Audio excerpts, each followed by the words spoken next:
akhirnya beliau bersepakat sama pamannya, salah satu pamannya yang paling muda, namanya Abbas. Tuh ya, kalau ada Abdullah bin Abbas, karena selisihnya paling setahun 2 tahun, akhirnya bersepakat ngambil anaknya Abu Thalib satu-satu untuk diasuh, karena kan sudah mulai punya pekerjaan gitu, jadi membantu mengasuh. Akhirnya disepakatin Ja'far bin Abi Thalib ikut Sayyidina Abbas, ikut pamannya Rasul. Yang ikut Rasul siapa? Ali bin Abi Thalib. Itulah awalnya sejarahnya kenapa Sayyidina Ali radhiyallahu anhu itu menjadi anak kecil pertama yang masuk Islam, karena dia udah dekat gitu sama Rasul sejak bahkan ya Rasul masih remaja, dan itu berlanjut sampai Rasul diangkat jadi nabi, sampai Rasul meninggal.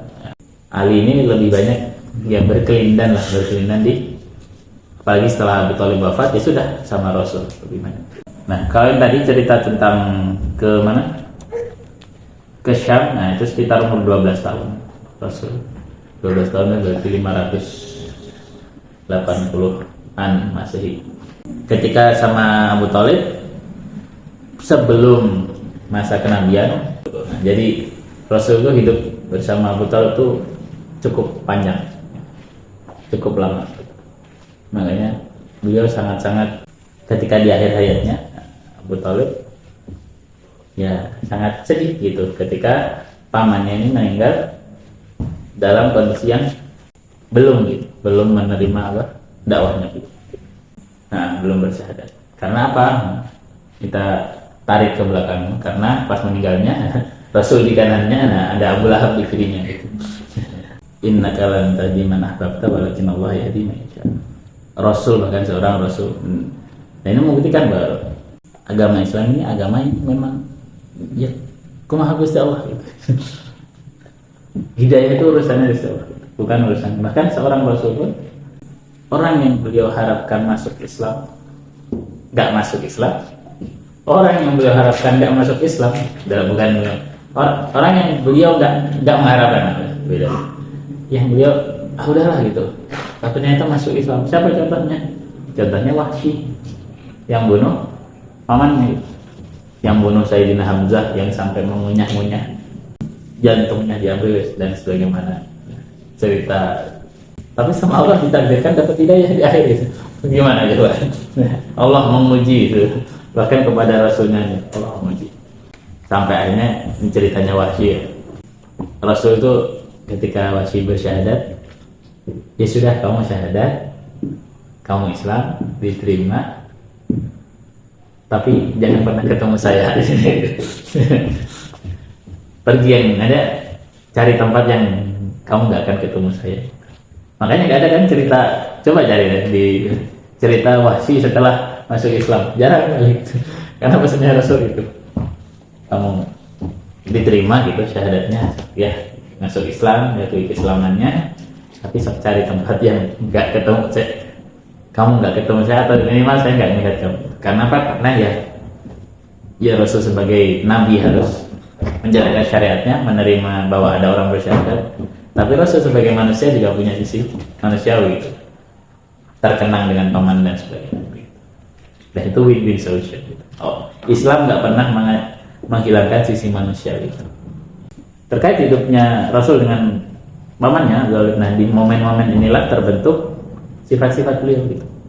Sampai beliau nanti dijuluki Al-Amin ketika umur 25 tahun. 25 tahun ya, seumur-umur kita ini gitu.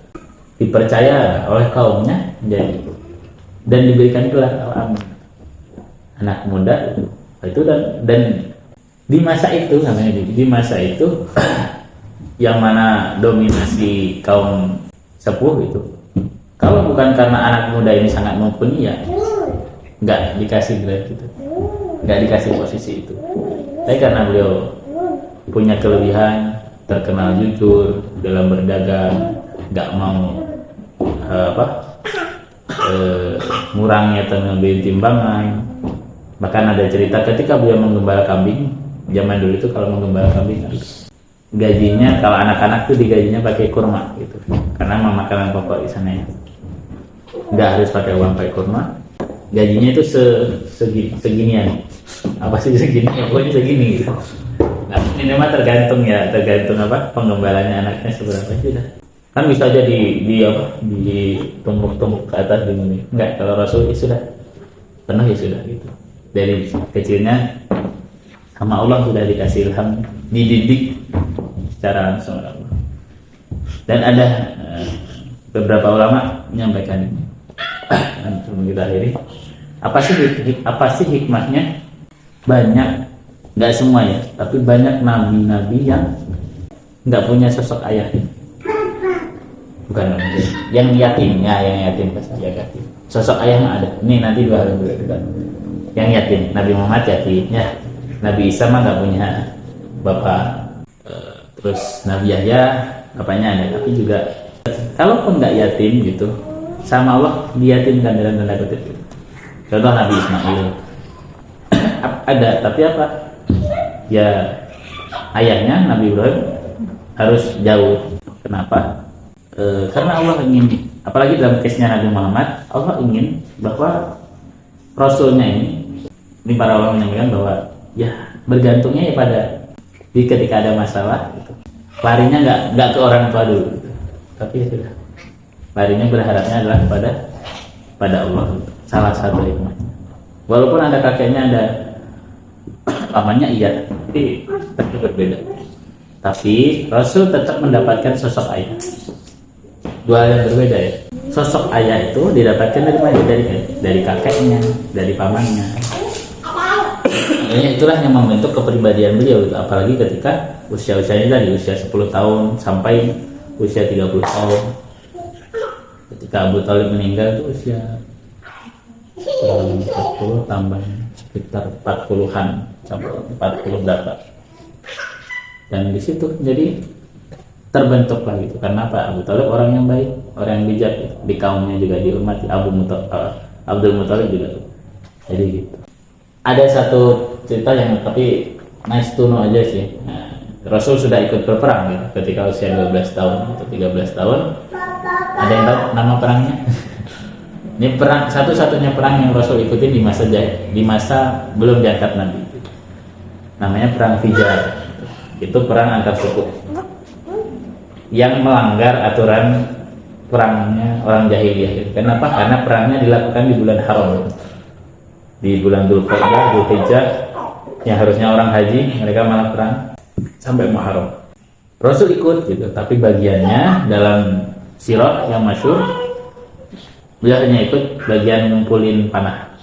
Teman-teman bayangkan kalau nanti di buku-buku sirah ya, pasti cerita 40 tahun hidup awal Rasul ini sama cerita 23 tahun yang terakhir ini pasti lebih tebal yang ini. Walaupun secara panjang banyak. Kenapa ya? Karena di sini pertama banyak yang meriwayatkan, kedua memang peristiwanya sangat-sangat dinamikanya lebih gitu. Dan ketiga ini jadi hukum gitu. Apapun yang dilakukan oleh Rasul dikatakan setelah diangkat jadi nabi itu jadi hukum, jadi sumber hadis. Kalau yang sebelumnya mah enggak, jadi sumber ibrah.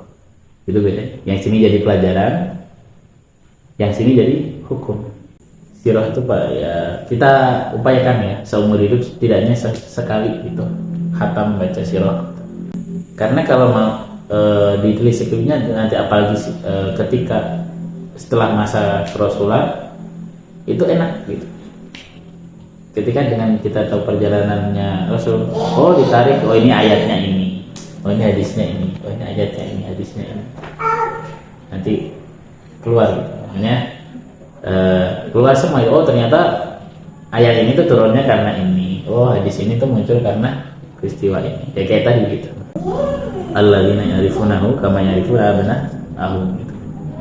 Jadi munculnya apa ya tadi? Karena peristiwa sebelum-sebelumnya orang Yahudi, orang Nasrani sudah tahu tanda-tanda akan adanya Nabi akhir zaman itu. Bahkan dari tanda-tanda di langit, tanda-tanda apa itu mereka tahu. Gitu. Ya. kita upayakan.